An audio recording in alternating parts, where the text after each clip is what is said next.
성경 말씀 하박국 3장 2절 여호와여 내가 주께 대한 소문을 듣고 놀랐나이다.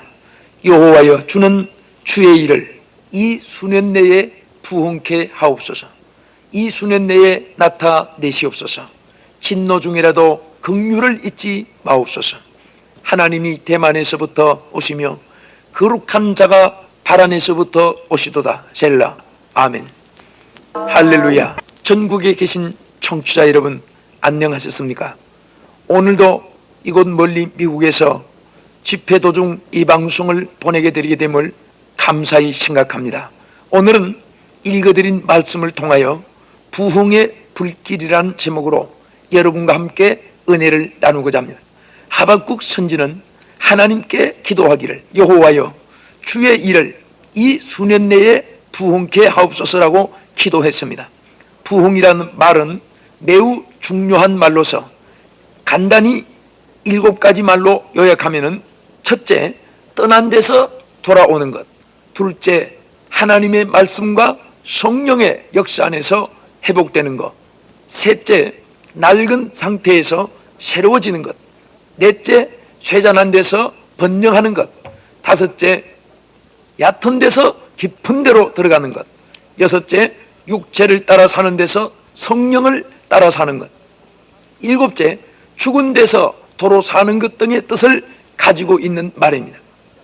즉 부흥이란 당자가 아버지를 떠나 멀리 가서 허랑방탕하게 살다가 다 죽게 된 지경에서 회개하고 아버지 품 안으로 돌아오는 것을 말하며 신앙이 병들고 기도문이 막히고 충성심이 없어지고 사랑의 불이 꺼지고 기쁨이 사라지고 의욕조차 상실해버린 병든 심령이 말씀의 역사와 성령의 역사 안에서 고침을 받아 회복되는 것을 말하며 물건이 낡아지듯 고물이 되듯 쇠 속에 시달려서 신앙의 맥이 빠지고 전도 생활에도 녹이 슬고 기도 생활에도 녹이 쓴 자가 새로운 것으로 지음을 받는 상태를 말하며 하는 일마다 잘 안 되고 길들마다 막히며 형통하기보다 불통하게 되고 기울어지는 상태에서 번영하는 것을 말합니다.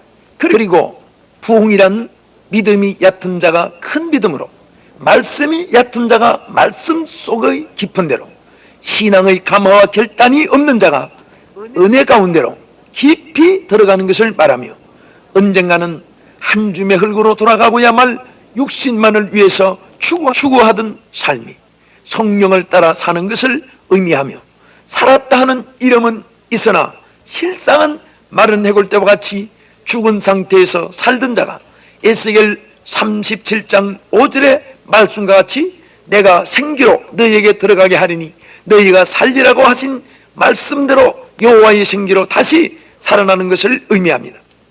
둘째로 부흥의 내용에 대해서 말씀을 드리겠습니다. 성경 말씀을 통해서 우리에게 여러 가지 나타내신 말씀을 보면 부흥의 내용은 첫째, 영적 부흥을 말합니다.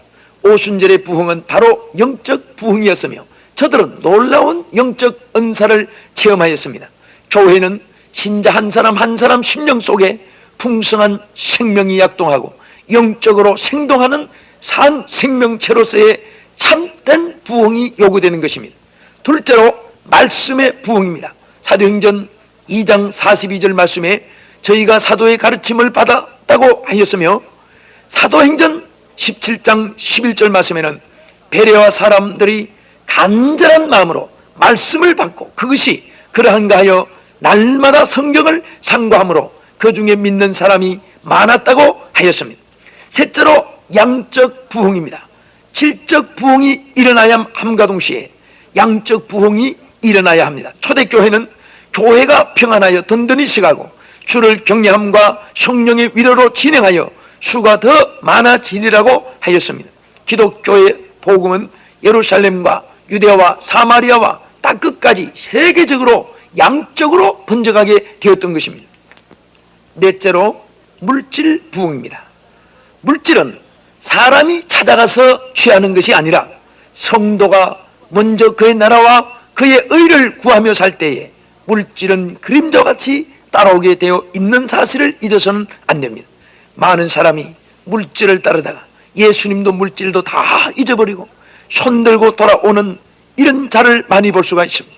저는 이따금 이곳 미주 집회를 인도할 때마다 이곳 미국 사람들의 생활을 살펴보면서 감동이 되는 것은, 이들은 금요일 오후 2시가 되면 문을 다 닫고 토요일은 온 가족과 함께 즐기고 주일에는 온 가족이 다 함께 교회에 나가 정성으로 예배드리는 생활 모습을 보고, 우리 대한민국도 어서속히 주일에는 온 국민이 교회에 나가 하나님께 예배하며 주일을 성수하여 축복받는 민족이 되기를 기원하는 마음이 간절합니다. 하나님을 잘 섬기는 가정과 국가와 개인이 영육 간에 잘 되는 것은 만고불변의 하나님의 진리요 세계 역사의 간증인 것입니다. 다섯째, 신병치유의 부흥인 것입니다. 나사렛 예수 그리스도의 이름으로 나아갈 때에 귀신이 쫓겨나가며 신병치유의 기적이 폭발되는 것입니다. 이러한 신병치유의 기적은 지금 이 시간에도 여러분 한 사람 한 사람에게 나타나시며 역사하는 사실을 의심 없이 믿으시기 바랍니다. 그리고 여섯째, 교회 확장. 일곱째는 선교사 파송. 여덟째는 열심히 있는 봉사 등 수많은 부흥의 역사가 성령의 능력 안에서 나타나게 되는 것입니다. 크게 셋째로 부흥을 가져오는 여건들에 대하여 말씀을 드리겠습니다. 첫째, 부흥은 간절한 기도에서 오게 됩니다. 초대교회가 부흥된 것은 간절한 기도에서 일어났습니다. 교회 부흥을 위해 기도하는 사람은 그 심령 속에 먼저 부흥의 불길을 받게 됩니다. 하나님은 우리의 미약한 기도를 들으시고도 큰 일을 나타내시는데, 하물며 성도가 전력을 기울일 때 못하실 일이 없도록 반드시 역사해 주시는 것입니다. 둘째, 말씀을 상고하는 데 있습니다. 부흥의 역사는 반드시 간절한 마음으로 말씀을 상고하는 데서 일어납니다. 성경은 곧 사람의 마음속에 확신을 가져다 주며 영혼을 솟게 하는 생명의 활력소입니다. 죄악을 이기는 힘도 말씀에 의해서입니다.